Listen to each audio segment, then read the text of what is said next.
Defense News. It's proudly sponsored by Navy Federal Credit Union. If you're a member of our nation's armed forces, the Department of Defense, or if your family is, we'd be proud to serve you too. On this episode of Defense News Weekly, the Army overhauls its fitness routine and is already seeing results. And a new Marine unit helps devil dogs find and acquire the best technology. Plus, the Air Force has a new general with an impressive resume that includes serving in the Senate and walking on the moon. Also, see which indirect fire system Montenegro is buying. And finally, wise words from a soldier with the highest military honor as we observe the Memorial Day remembrance. It's those stories and more in the latest news and analysis from the Pentagon to the platoon here on Defense News Weekly.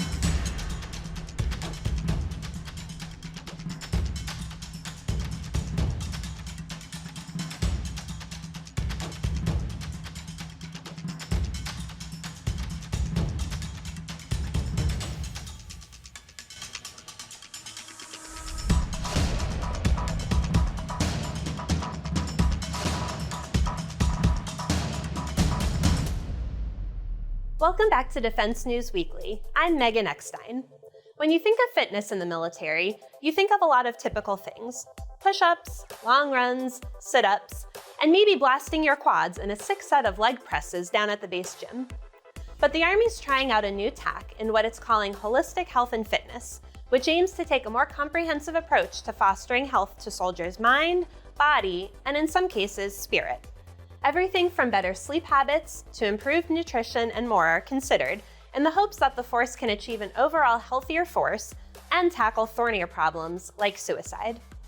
To dive into the program, Army Times' Todd South sat down with the Early Bird Brief's Jonathan Lehrfeld to talk about what the Army hopes to achieve with this effort.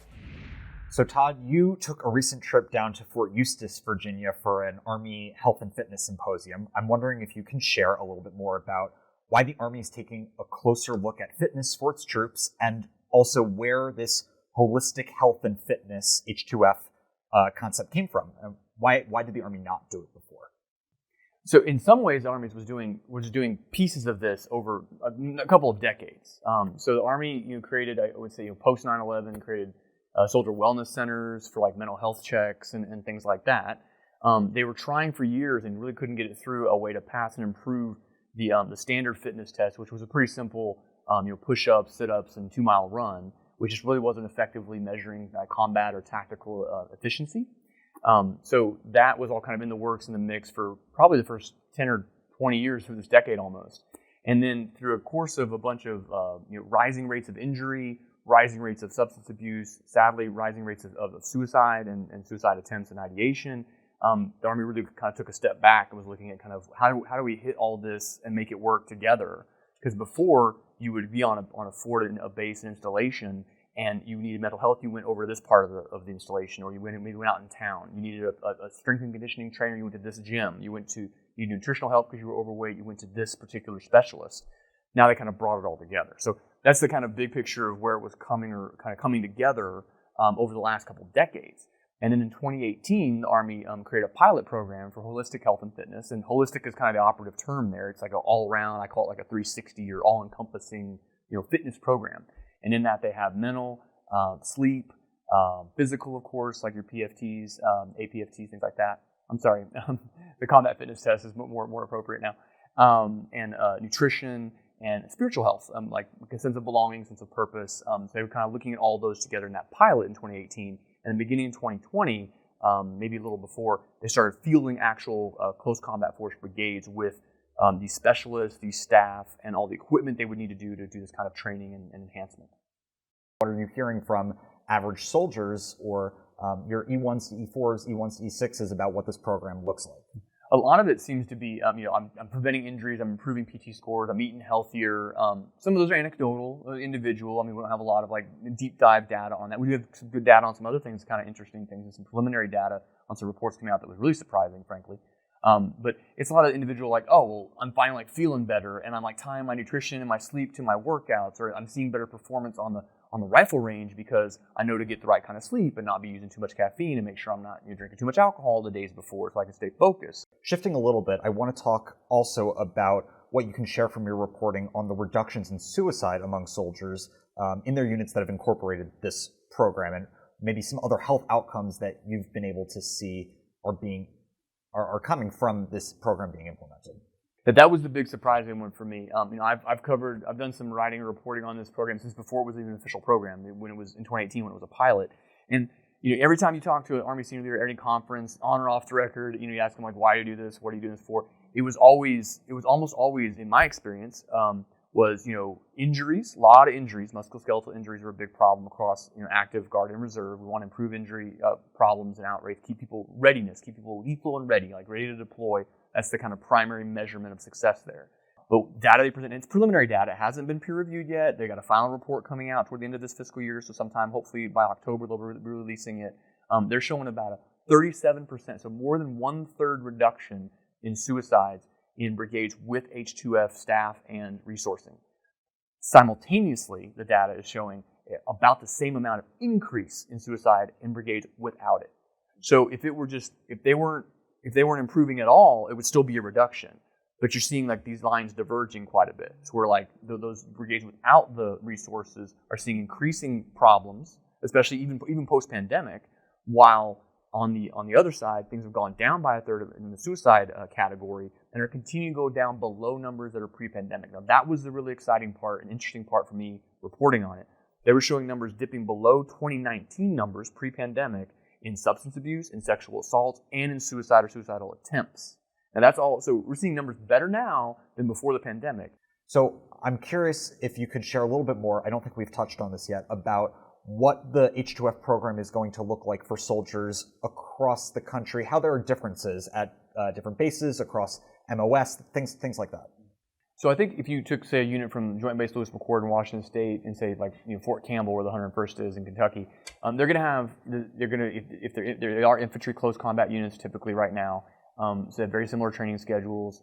They're going to have the same resources. So they'll have the same nutrition expert and strength and conditioning coaches and the same kind of programming. They should also have the same SPARCs, they call them, Soldier Performance Centers, which is kind of where all this kind of comes together in almost a gym-like atmosphere with the additional, like I said, the spiritual, the nutrition. They're going to have all the same resources.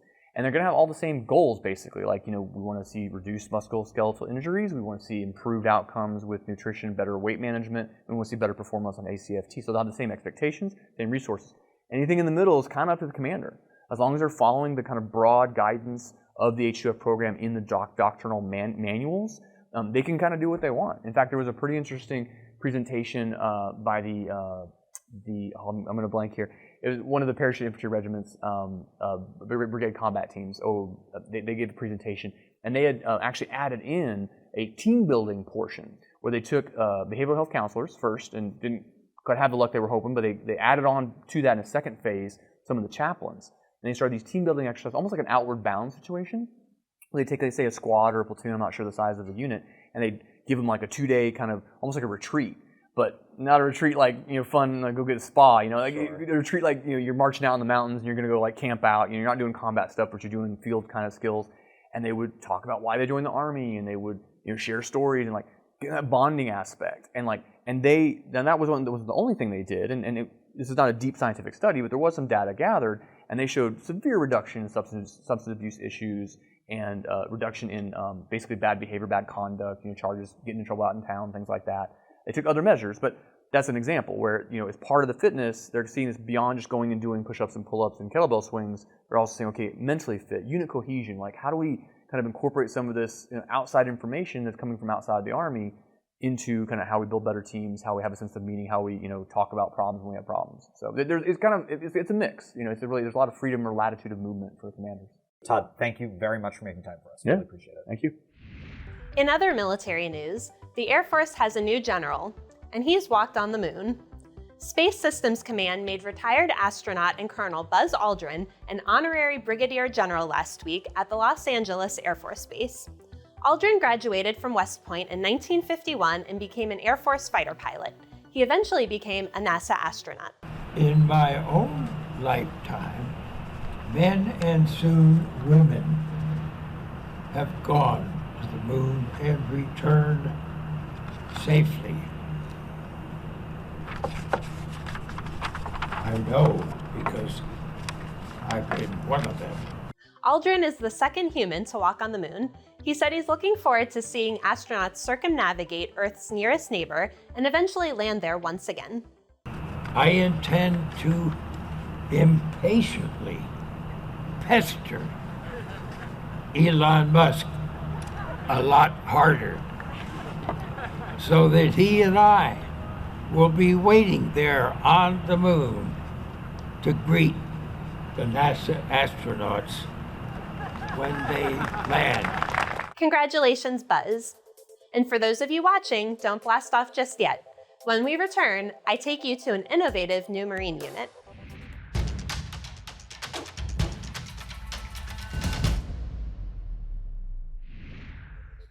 Welcome back. Getting new tech and gear into the hands of Marines can be an arduous process. Years of research and testing and layers of red tape often get in the way. But a new organization in the Corps called the Marine Innovation Unit was recently formed to act as an accelerant to this process. I attended the recent stand-up ceremony for the unit May 5th in New York and spoke to some of its leaders about how they plan to operate. Here's what they had to say. The Marines' newest unit received a formal stand-up May 5th at Stewart Air National Guard Base as the force looks to speed up and cut down the time required to get new tech on the battlefield for Marines. I applaud each and every one of you in the audience who played a major role in making this happen today, and the many months and years of efforts that lie ahead in making what in my mind is a truly transformational, innovative effort to improve our Navy and our Marine Corps. So thank you very much.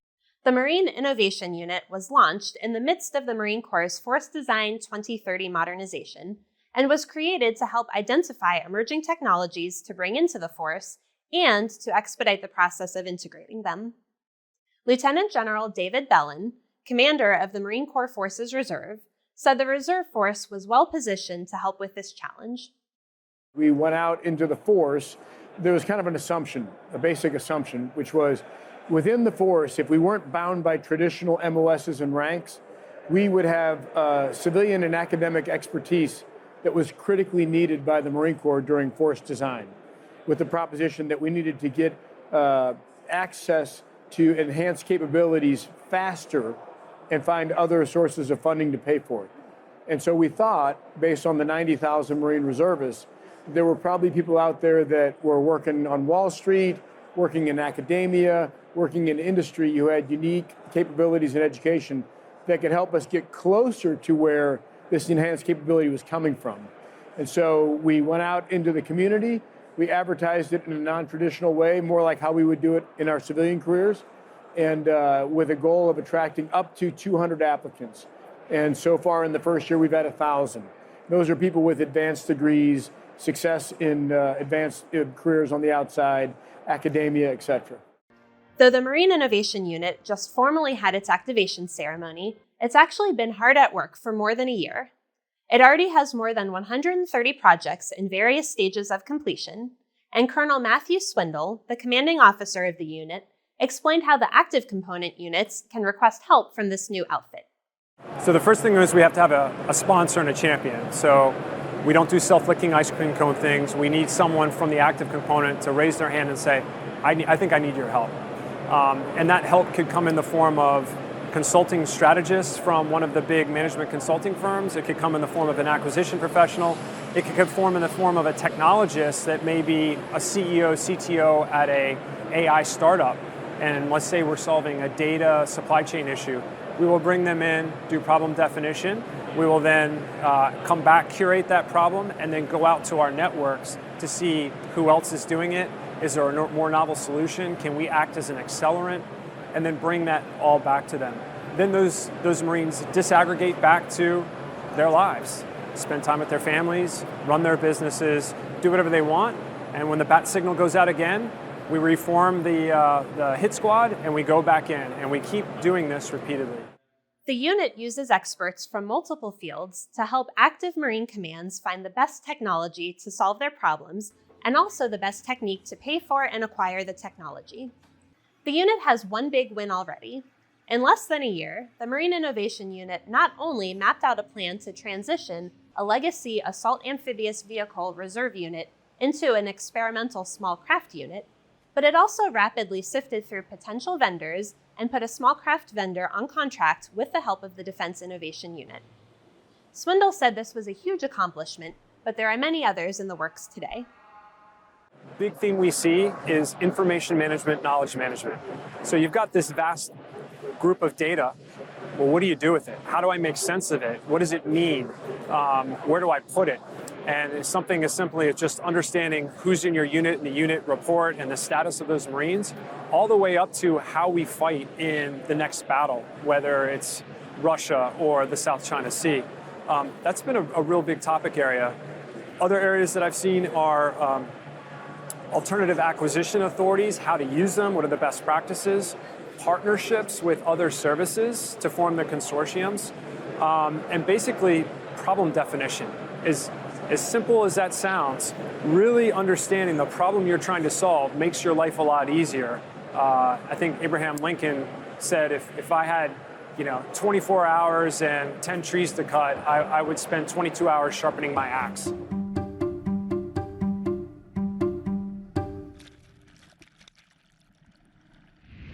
Thanks, me. And now for defense headlines. Montenegro will up its indirect fires game with Elbit's Sling, which is a 120mm mortar system for light 4x4 vehicles. Montenegro entered this deal with Israel for nearly $22 million. This is the latest deal between the two nations. The first government-to-government deal was for $34 million, in which Elbit Systems provided remote control weapon stations to the Balkan country. This follows recent contracts for Elbit in Romania. Two companies that provide Wi-Fi for civilian flights may soon merge.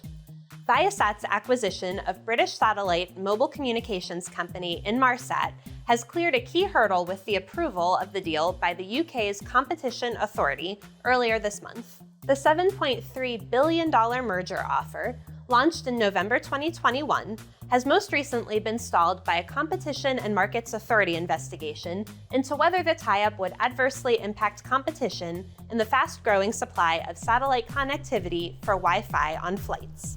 Authorities determined that the Wi-Fi competition won't be affected, and the approval is not the final hurdle. Those approvals are pending for European and US entities. Viasat's defense business is similar to its civilian one. It is a leading supplier of secure satellite communications to the federal agencies, including the Pentagon. It also provides the UK with that, as well as data assurance and encryption services. And that wraps up news from around the defense industry. When we return, our financial expert is back to help you protect yourself from debit card fraud.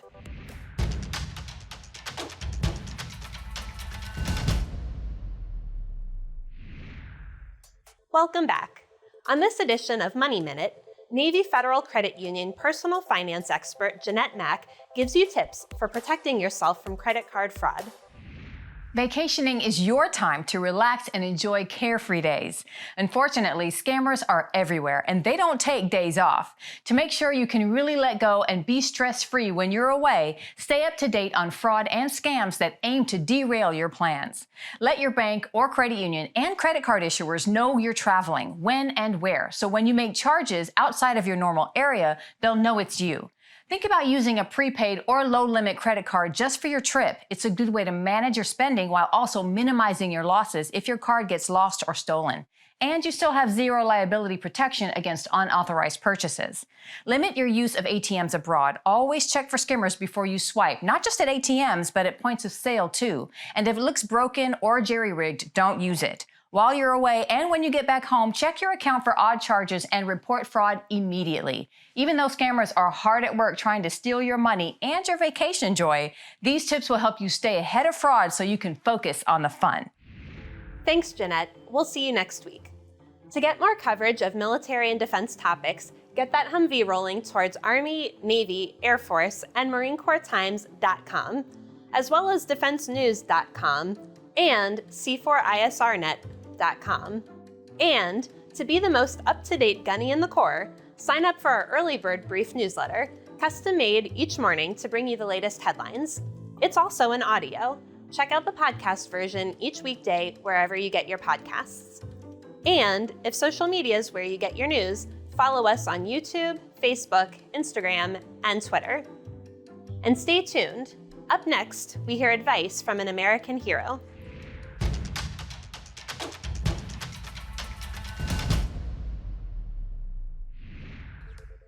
Welcome back to Defense News Weekly. As the nation observes Memorial Day, we often look to words of wisdom from the country's top military figures. In 1967, Captain James Taylor's scout troop came under heavy attack from enemy forces in Vietnam. The executive officer responded to machine gun and recoilless fire with his own counterattack and destroyed an enemy gun crew while pulling wounded men to safety, all while wounded himself. Awarded the Medal of Honor for his actions, Taylor offered advice for young Americans considering their future. The following is an extra from our series, Dear Young American.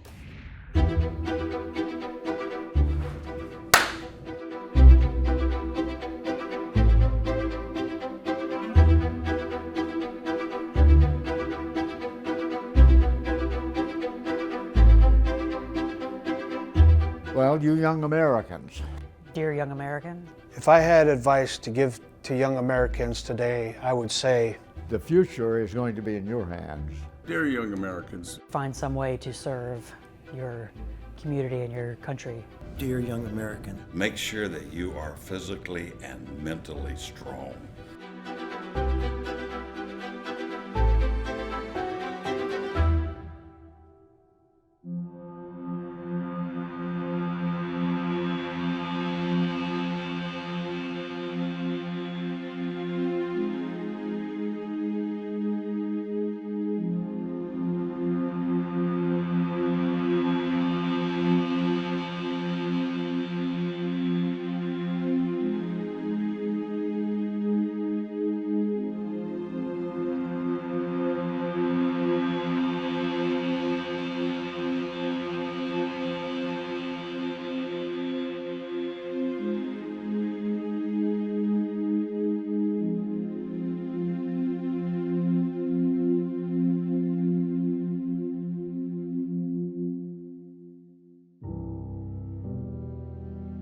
During the combat itself, I'll never forget the great guys that I had the honor and privilege of serving with, and how heroic they were, the courage and sacrifice that they were willing to do for freedom for others, and they definitely were putting others before self.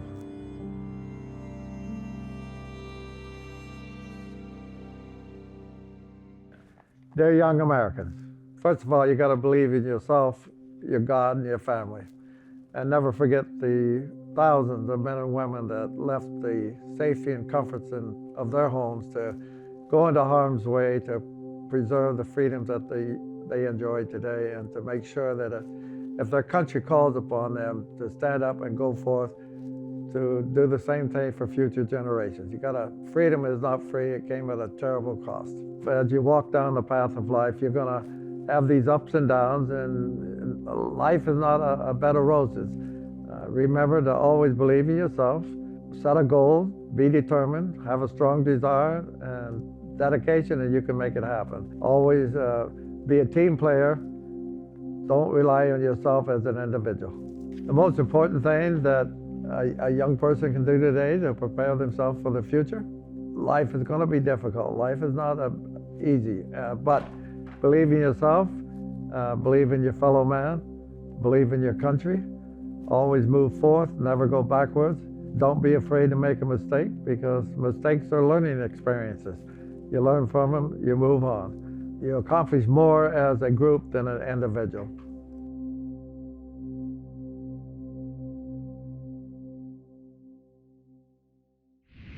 Sage advice for us all. That's all we have time for this week. Please visit us on militarytimes.com and defensenews.com for more coverage. Thanks for joining us, and we'll see you all next week.